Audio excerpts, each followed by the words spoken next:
So the other updates we want to explore today are going to be on School AI. So one of the things that when you are getting into School AI, it looks very similar to what it did. Like again, the last time that we dug deep into this tool is probably about a year ago as well. Um, and it looks very much similar. They haven't changed up the style of the layout of their page very much.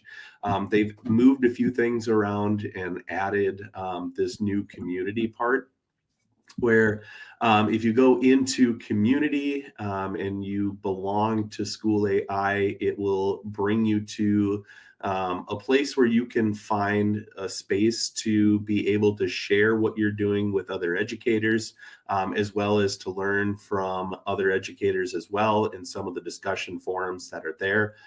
There's also places where you can go into what they're calling their base camp, where you can go in and you can take different webinars, or you could begin a certification within their program, things that they've had before, and little kind of like online courses that you can take in School AI. Basically, what School AI is trying to say is that they want their users to become efficient with the types of tools and the products that they have within there. And so it offers some great support community things as well within there, places to ask questions and to get feedback. So if that's something that you're interested in, you can definitely explore using that community area within School AI. And you can even say it says it's new, right? And other things here that I want to share and point out are going to be the addition of one of the assistants that are part of the cards that are there. The assistants here are really designed to be teacher tools, and most of these are the same as what they were about a year ago, but there's one important addition that they've added. They've added a card here called Space Designer. So I've really kind of, one of the things that I've liked using AI tools for is to making my own chatbots that I can then deploy for specific purposes. We've done some of those in different episodes that we've had.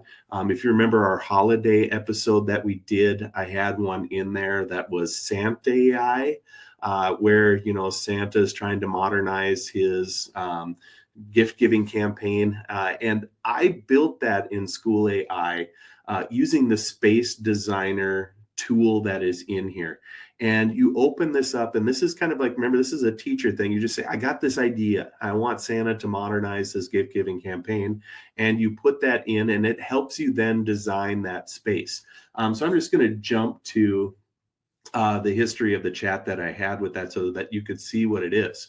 And so I just typed in, I want it to be called Santa AI, and I want students to interact. And, then it kind of spits back to me like, okay, here's the steps that you need to go through here then to create this chatbot tool that you can then launch and deploy to students.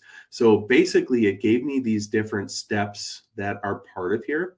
And basically, after, tweaking it a little bit here and there, because you've got to play with AI a little bit to, get it to do exactly what you want the way that you want it to. Like that first prompt isn't always going to be enough. So we engaged in some of the conversations for it and that sort of thing. So then I said, create the prompt for me that I'm going to use when I go into the tools to develop this space that I'm going to send out to students. And so it did. And so what then I was able to do is I was able to go into the tools part, or I'm sorry, into the spaces part.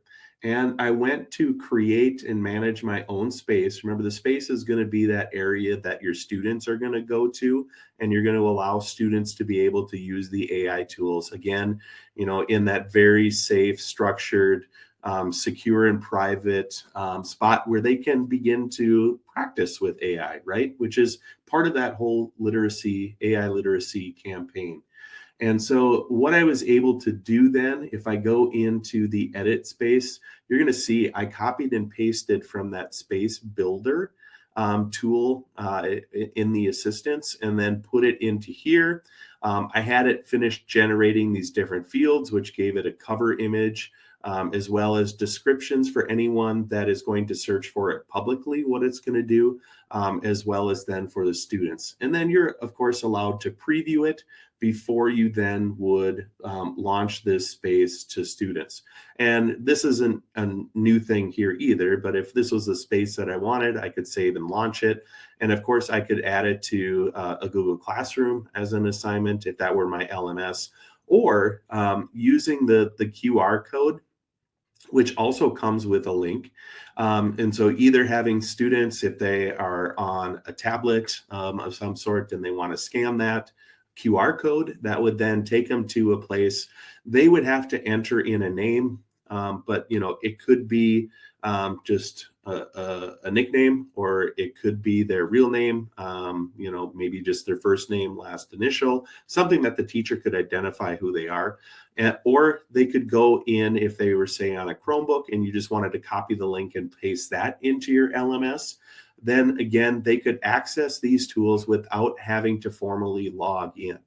And to give their email or other credential. But as long as the teacher knew who they were, the teacher can admit them or boot them out if they aren't someone in that class that's trying to use it in a way that they don't want them to.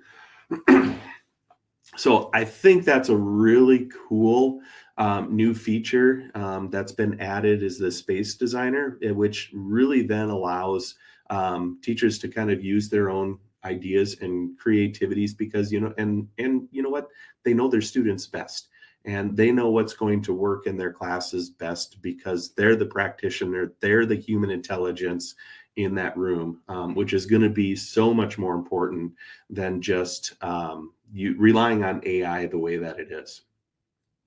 The next thing here that I want to point out within these different tools, and again, there aren't as many as they are say in Magic School.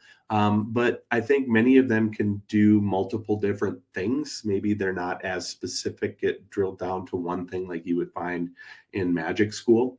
But one of the things that I wanted to point out here are that there are special ed ones, like David showed the 504 builder. While this one doesn't specifically have a 504 one, there are definitely ones for IEPs and IEP goals that could definitely be used to help generate some of those things as well. Okay, I'm just going to go back here then to this Launchpad and point out a couple of other new things. If I go into spaces and discover, here's an area where we have seen just a lot of growth.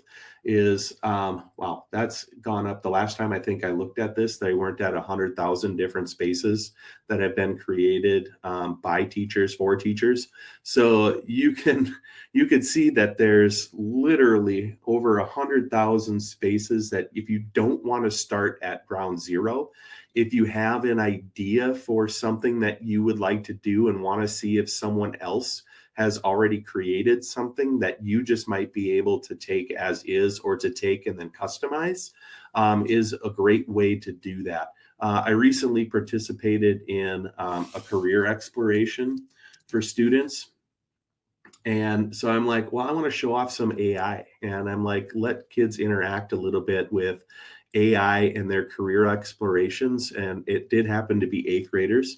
And so I was able to kind of look through here, find, hey, an eighth grade college and career exploration space that already exists.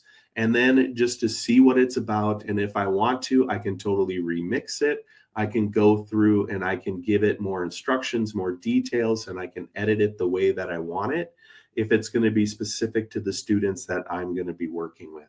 So just another great space to go to is this Discover area. But the other place that the other item I wanted to show you with this as well, is that there's also this now search by standard button here. So if you have a particular standard that you would like, and maybe don't remember if Minnesota was in here. There they are.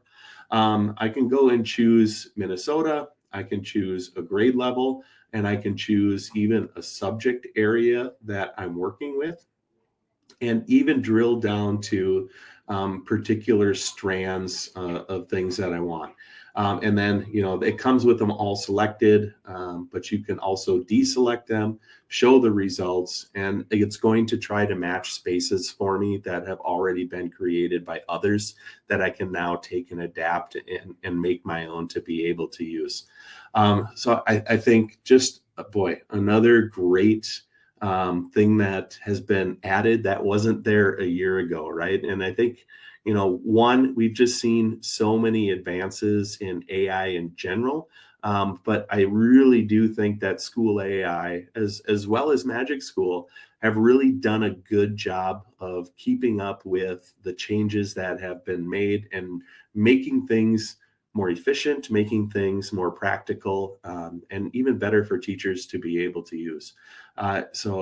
Again, give these updates, give these different things a chance. If you haven't tried them in your classroom, I think just experimenting and playing around with it a little bit is going to help teach you a lot about what it can and cannot do. So again, great things. And, I would expect maybe, David, in another year or so, we might have to be doing another update about Magic School and about School AI and all of the different possibilities that are there.